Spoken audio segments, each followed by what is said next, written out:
Dalawang lalaki ang inaresto sa Tokyo. Ang dalawang suspect ay pinangalanang si Ibaraki Yota, 32 years old, at si Ono Kohei, 32 years old.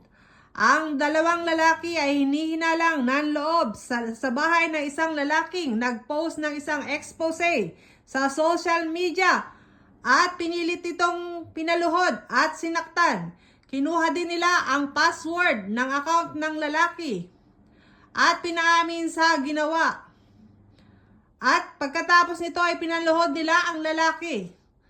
Makatapos noon ay inilagay pa nila sa microwave oven ang cellphone nito para masira ang cellphone. Ayan.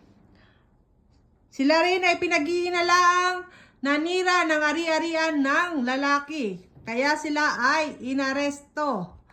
Sinabi naman ng mga pulis na wala pang inaamin ang dalawang suspect tungkol sa kanilang ginawa.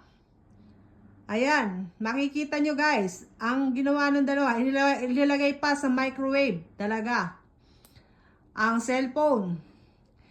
Nag-post daw kasi ito ng isang expose sa social media, kaya nila pinasok ang bahay ng lalaki. Ayan guys daw yung ipinost ng lalaki.